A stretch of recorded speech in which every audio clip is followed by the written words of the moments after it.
Hello friends, आप सभी भावी शिक्षक भाई बहन को शिक्षा जगत में अग्रसर सूर्य ब्राइट स्टडी यूट्यूब चैनल पर स्वागत है। फ्रेंड्स, आज इस वीडियो में हम हिंदी पेडागोजी के इम्पॉर्टेंट क्वेश्चन का प्रैक्टिस करूंगा जो कि आपके सीटेट के पीआरटी और जूनियर के लिए इम्पॉर्टेंट होने वाले हैं।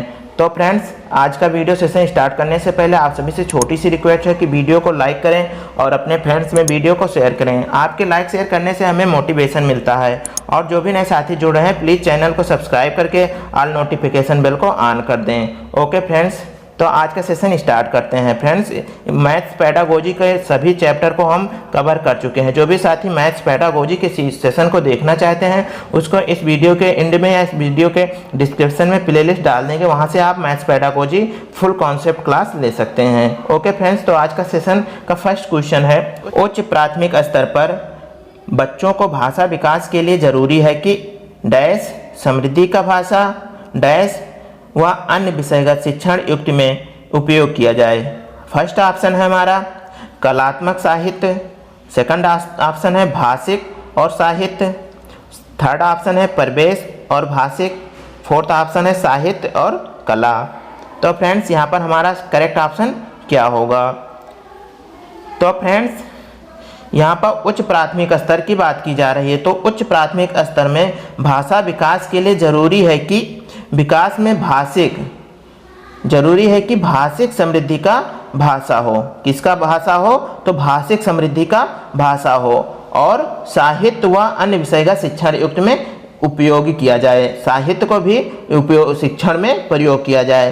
तो यहाँ पर हमारा करेक्ट ऑप्शन जो हो जाएगा वो ऑप्शन नंबर बी की तरफ जाएगा। Option number B correct option हो जाएगा, क्योंकि उच्च प्राथमिक स्तर पर भाषा विकास के लिए क्या जरूरी है? तो वहाँ पर जरूरी है भाषिक समृद्धि का। भाषिक समृद्धि आवश्यक है और साथ साथ में साहित्य व अन्य विषयगत शिक्षण में जिसका प्रयोग किया जाए, किस साहित्य और अन्य मतलब विषयगत युक्ति में इसका प्रयोग किया जाए। तो फ्रेंड्स, इस प्रकार से हमारा option number B correct option हो जाएगा। नेक्स्ट क्वेश्चन देखते हैं फ्रेंड्स, उच्च प्राथमिक स्तर की हिंदी भाषा की पाठ्य पुस्तकों में हिंदीतर भाषा को ही जगह मिलनी चाहिए, इस कथन का औचित्य नहीं है। ऑप्शन फर्स्ट है हिंदीतर भाषा के साहित्य से परिचित कराना। ऑप्शन सेकंड है हिंदीतर भाषाओं की रचना शैलियों से परिचित कराना। ऑप्शन थर्ड है हिंदीतर भाषाओं के माध्यम से संवेदनाओं को विस्तार देना। ऑप्शन फोर है हिंदीतर भाषियों के आक्रोश को शांत करना। तो यहाँ पर हमारा फ्रेंड्स करेक्ट आंसर क्या होगा? तो फ्रेंड्स, यहाँ पर हमारा करेक्ट ऑप्शन हो जाएगा ऑप्शन नंबर डी, क्योंकि इस कथन का औचित्य नहीं है। क्या कहा गया है? औचित्य नहीं है। तो हिंदीतर भाषियों के आक्रोश को शांत करना, ये उच्चतर प्राथमिक स्तर की भाषा की पाठ्य पुस्तक में हिंदीतर भाषा को ही जगह मिलनी चाहिए, ये औचित्य नहीं है। ऑप्शन नंबर डी हमारा करेक्ट ऑप्शन हो जाएगा। ये हिंदीतर भाषा के साहित्य से परिचित कराना, ये इसका औचित्य है, जबकि यहाँ पर नहीं कहा गया है, इसलिए ऑप्शन नंबर हमारा डी करेक्ट हो रहा है। और हिंदीतर भाषाओं की रचना शैलियों से परिचित कराना, ये भी भाषा का औचित्य है। हिंदी भाषा में प्रयोग करना चाहिए। हिंदी की पाठ्य पुस्तकों में हिंदी भाषाओं के माध्यम से संवेदनाओं को विस्तार देना, अर्थात इन तीनों पॉइंट का प्रयोग हिंदी के सब्जेक्ट में पाठ्य पुस्तक में प्रयोग करना चाहिए। जबकि इसका हिंदीतर भाषिक से आक्रोश को शांत करना, हिंदी भाषियों के आक्रोश को शांत करना, ये ऑप्शन हमारा करेक्ट ऑप्शन हो जाएगा। नेक्स्ट क्वेश्चन देखते हैं फ्रेंड्स, विद्यार्थियों की पढ़ने में रुचि जगाने एवं भाषा ज्ञान में वृद्धि के लिए पाठ्य पुस्तक के अतिरिक्त और किस चीज़ की आवश्यकता होती है? ऑप्शन नंबर ये है पाठचर्या सहगामी क्रियाओं का अधिकाधिक आयोजन किया जाना चाहिए। ऑप्शन नंबर बी है समाचार पत्र पोस्टर का निर्माण करवाया जाना चाहिए। ऑप्शन नंबर सी है पठन सामग्री विकसित की जा सकती है। ऑप्शन नंबर डी है शैक्षिक भ्रमण का अधिकाधिक योजना किया जाना चाहिए। तो यहाँ पर करेक्ट ऑप्शन हमारा क्या हो जाएगा फ्रेंड्स? तो फ्रेंड्स, यहाँ पर विद्यार्थियों की पढ़ने में रुचि जगाने एवं भाषा ज्ञान की वृद्धि में क्या पाठ्य पुस्तक के अतिरिक्त क्या आवश्यक है? तो पाठचर्या सहगामी क्रियाओं का अधिकाधिक आयोजन किया जाए, ये भी ऑप्शन हमारा सही लग रहा है। ऑप्शन बी क्या कह रहा है? समाचार पत्र पोस्टर का निर्माण कराया जाए। ऑप्शन भी सही, पठन सामग्री विकसित की जा सकती है। और ऑप्शन डी क्या कह रहा है? शैक्षिक भ्रमण का अधिकाधिक आयोजन किया जाए। तो यहाँ पर सबसे करेक्ट ऑप्शन गाइस, यहाँ पर सभी ऑप्शन सही लग रहे हैं, लेकिन पठन सामग्री को विकसित की जा सकती है। तो पठन सामग्री के अंतर्गत हमारे ये सभी पॉइंट आ जाएंगे। तो इसलिए ऑप्शन नंबर सी हमारा करेक्ट ऑप्शन हो जाएगा, क्योंकि पठन सामग्री जो होते हैं उसके अंतर्गत समाचार पत्र, पाठ्यक्रम क्रियाएं या शैक्षिक भ्रमण सभी आ जाएंगे पठन सामग्री। तो पठन सामग्री के अंतर्गत हम बच्चों को भाषा का ज्ञान और पढ़ने में रुचि बढ़ाने के लिए पाठ्य पुस्तक के अतिरिक्त पठन सामग्री को विकसित की जा सकती है। उसके अनुसार बच्चे भाषा का ज्ञान अपने बढ़ा सकते हैं। नेक्स्ट क्वेश्चन देखते हैं फ्रेंड्स। उच्च प्राथमिक स्तर पर बच्चों के भाषाई आकलन की दृष्टि से सबसे महत्वपूर्ण प्रश्न है। ऑप्शन फर्स्ट है, बसंत ऋतु में नीलकंठ के लिए जाली घर में बंद रहना असहनीय क्यों हो जाता था। ऑप्शन बी है, लेखिका को नीलकंठ की कौन कौन सी चेष्टाएं बहुत भाती थी। ऑप्शन सी है, नीलकंठ की नृत्य भंगिमा को अपने शब्द चित्र में प्रस्तुत कीजिए। और ऑप्शन डी है, मोर मोरनी के नाम किस आधार पर रखे गए। तो फ्रेंड्स इसका करेक्ट ऑप्शन क्या होगा।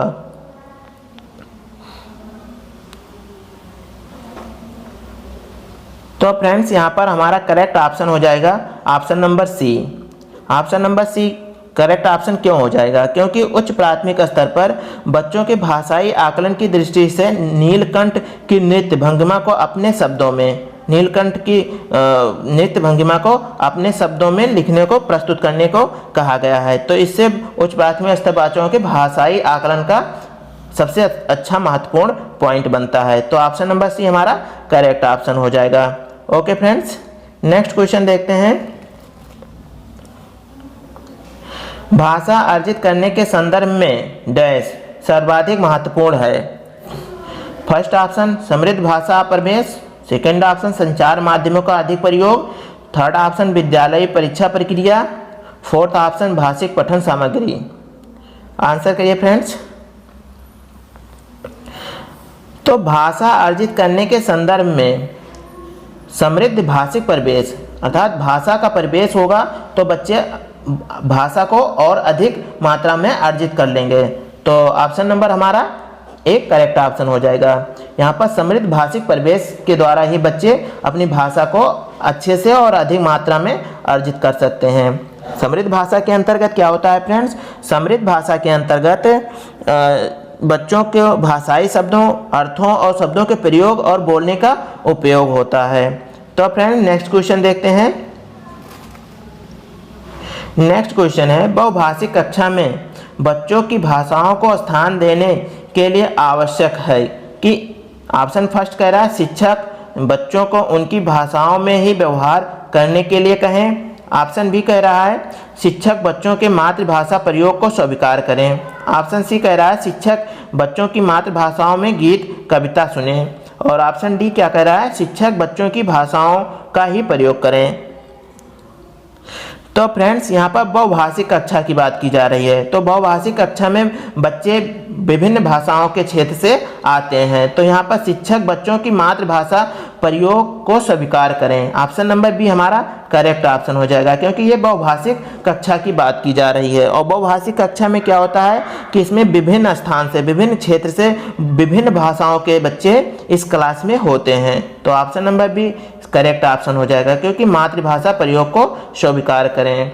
ओके फ्रेंड्स वीडियो सेशन कैसा लग रहा है प्लीज़ फीडबैक दीजिए और वीडियो को लाइक एवं अन्य दोस्तों के साथ शेयर करिए। और जो भी नए साथी जुड़े हैं प्लीज़ चैनल को सब्सक्राइब कर लें, क्योंकि इस चैनल के माध्यम से हम रेगुलर शिक्षक भर्ती की तैयारी करा रहे हैं। नेक्स्ट क्वेश्चन है फ्रेंड्स, 8वीं कक्षा में पढ़ने वाली रूबीना लिखने में बेहद कठिनाई का अनुभव करती है। संभवतः वो है किस रोग से ग्रसित है, डिसलेक्सिया से, डिस्ग्राफिया से, भावाघात से या डिस्कैल्कुलिया से। तो फ्रेंड्स हम देखते हैं डिस्ग्राफिया क्या होता है। तो डिस्ग्राफिया होता है फ्रेंड्स लेखन संबंधी अक्षमता। क्या होता है, लेखन अक्षमता। जो लेखन अक्षमता होता है वो डिस्ग्राफिया होता है। डिस्कैल्कुलिया ये होता है गणना संबंधी अक्षमता। गणना अर्थात गणित की अक्षमता जिसमें होता है वो डिस्कैल्कुलिया के अंतर्गत आता है। और डिसलेक्सिया होता है फ्रेंड्स पठन संबंधी अक्षमता। क्या पठन संबंधी अक्षमता किसमें होता है, तो डिसलेक्सिया में होता है। तो यहाँ पर 8वीं कक्षा में पढ़ने वाली रुबीना लिखने में बेहद कठिनाई का अनुभव करती है। तो लिखने में बहुत कठिनाई का अनुभव करती है, इसलिए यहाँ पर हमारा ऑप्शन क्या हो जाएगा, डिस्ग्राफिया, क्योंकि यहाँ हमने बताया है लेखन संबंधी अक्षमता। डिस्ग्राफिया क्या होता है, लेखन संबंधी अक्षमता होता है। तो लेखन संबंधी अक्षमता रुबीना के अंदर है, तो option number B correct option हो जाएगा। उसके अंदर डिस्ग्राफिया से ग्रसित है। ओके फ्रेंड्स, नेक्स्ट क्वेश्चन देखते हैं। हिंदी भाषा के विविध रूपों से परिचित कराने में सर्वाधिक सहायता या सहायक है। ऑप्शन नंबर फर्स्ट है हिंदी भाषा का साहित्य व अन्य मुद्रित सामग्री। ऑप्शन सेकंड है हिंदी भाषा की पुस्तक व विज्ञापन। ऑप्शन थर्ड है हिंदी भाषा की पत्रिका व पाठ्य पुस्तक। ऑप्शन 4 है हिंदी भाषा के समाचार पत्र व विज्ञापन। तो फ्रेंड्स यहाँ पर हिंदी भाषा के विविध रूपों से परिचित कराने में सर्वाधिक महत्वपूर्ण या सर्वाधिक सहायक कौन है। तो हिंदी भाषा का साहित्य व अन्य मुद्रित सामग्री, जो कि हिंदी भाषा के विविध रूपों को परिचित कराने में बहुत ही महत्वपूर्ण है। ऑप्शन नंबर ये करेक्ट ऑप्शन हो जाएगा, क्योंकि हिंदी भाषा के विविध रूपों को परिचित कराने के लिए हिंदी भाषा साहित्य एवं अन्य मुद्रित सामग्रियों सर्वाधिक सहायक हैं, जिससे कि हिंदी भाषा को विविधता को हम जान सकते हैं। तो ऑप्शन नंबर ये करेक्ट ऑप्शन हो जाएगा। नेक्स्ट क्वेश्चन देखते हैं फ्रेंड्स। भाषा सीखने और भाषा अर्जित करने में मुख्य अंतर का आधार नहीं है। क्या आधार नहीं है। तो ऑप्शन नंबर फर्स्ट है स्वाभाविकता, ऑप्शन बी सहजता, ऑप्शन सी व्याकरण और ऑप्शन डी भाषाई परिवेश।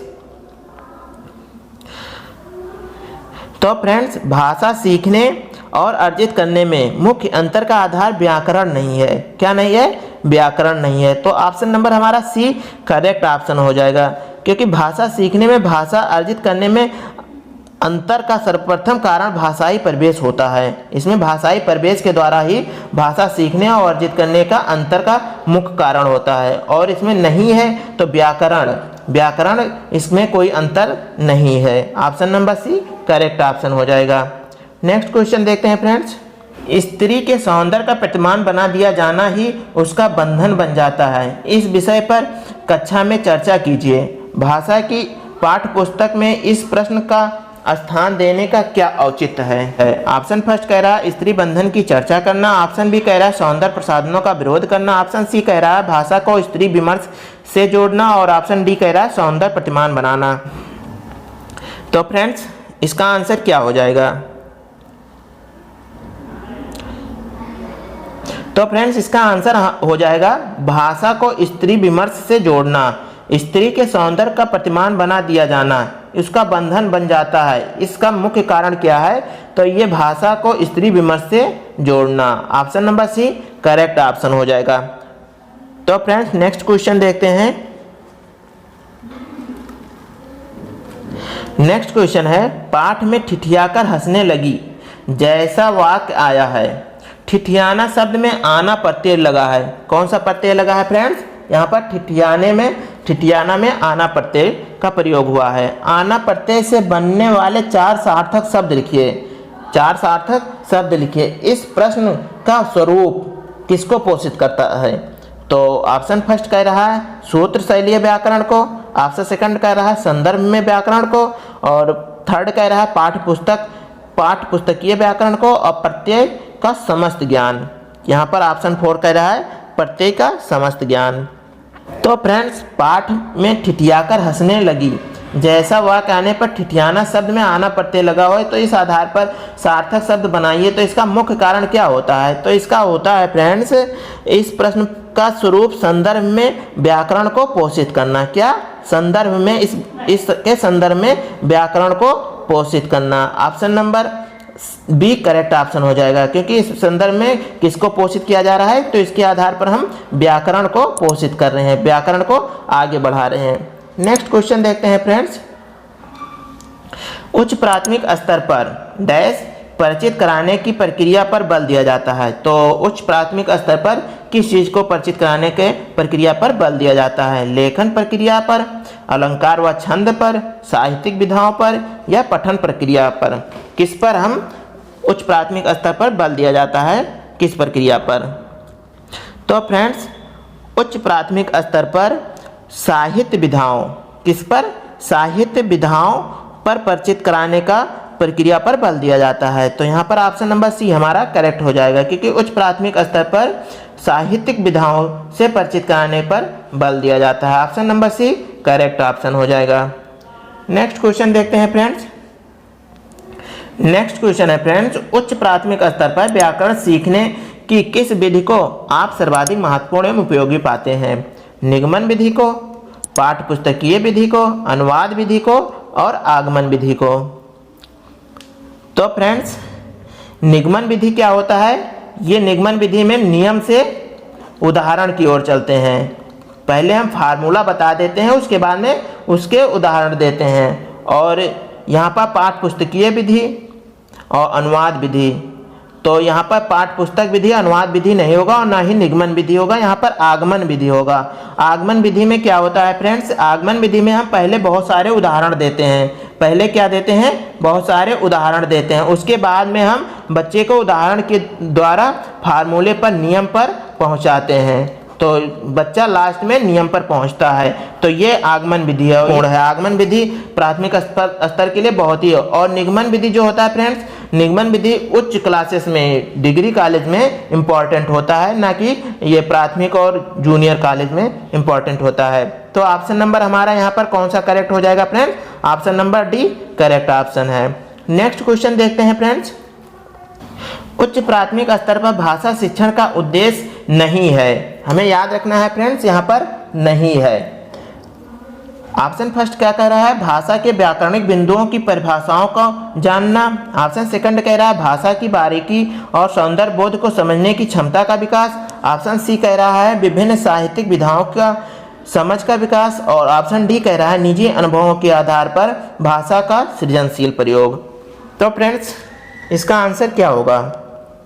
उच्च प्राथमिक स्तर पर भाषा शिक्षण का उद्देश्य नहीं है। यहाँ पर भाषा की बारीकी और सौंदर्य बोध को समझने की क्षमता का विकास, ये भाषा शिक्षण का उद्देश्य है उच्च प्राथमिक स्तर पर। विभिन्न साहित्यिक विधाओं की समझ का विकास, ये भी प्राथमिक या उच्च प्राथमिक स्तर पर, उच्च प्राथमिक स्तर पर तो स्पेशल विभिन्न साहित्यिक विधाओं को समझने का उद्देश्य है फ्रेंड्स। और निजी अनुभवों के आधार पर भाषा का सृजनशीलता, ये भी ऑप्शन नंबर डी भी उच्च प्राथमिक स्तर पर भाषा शिक्षण का मुख्य उद्देश्य है। लेकिन यहाँ पर क्या कहा गया है? नहीं। तो नहीं कहा गया है, इसलिए ऑप्शन नंबर हमारे ये तीनों कट जाएंगे और ऑप्शन ए करेक्ट हो जाएगा। ऑप्शन ए करेक्ट हो जाएगा, क्योंकि भाषा के व्याकरणिक बिंदुओं की परिभाषाओं को जानना, भाषा के व्याकरणिक बिंदुओं की परिभाषाओं को जानना, ये उच्च प्राथमिक स्तर के पर भाषा शिक्षण का उद्देश्य नहीं है। ओके फ्रेंड्स, नेक्स्ट क्वेश्चन देखते हैं फ्रेंड्स। लास्ट क्वेश्चन है फ्रेंड्स, भाषा की नियमबद्ध प्रकृति को पहचानना और उसका विश्लेषण करना उच्च प्राथमिक स्तर पर भाषा शिक्षण का क्या उद्देश्य है या क्या है? उद्देश्य नहीं है, एकमात्र उद्देश्य है, मुख्य उद्देश्य है और उद्देश्य है। तो फ्रेंड्स, इसका आंसर क्या होगा? तो यहाँ पर friends option D correct option हो जाएगा, क्योंकि भाषा की नियमबद्ध प्रकृति को पहचानना और उसका विश्लेषण करना उच्च प्राथमिक स्तर पर भाषा शिक्षण का उद्देश्य है। क्या है? भाषा शिक्षण का उद्देश्य है। ये भाषा शिक्षण का उद्देश्य है, क्योंकि इसमें बच्चों में किसी भी नई रचना और नई जानकारी को पढ़ने और समझने की जिज्ञासा तथा विभिन्न सामाजिक सांस्कृतिक मूल्यों के प्रति अपने रुझानों को अभिव्यक्त करने की प्रवृत्ति पाई जाती है। तो फ्रेंड्स, भाषा में की नियमबद्ध प्रकृति पहचानने ये भाषा शिक्षण का मुख्य उद्देश्य है। ओके फ्रेंड्स, तो फ्रेंड्स, वीडियो सेशन कैसा लगा है प्लीज़ कमेंट में करके अपना फीडबैक दीजिए और वीडियो को लाइक और अपने दोस्तों में शेयर करिए। Okay friends, okay, thank you very much.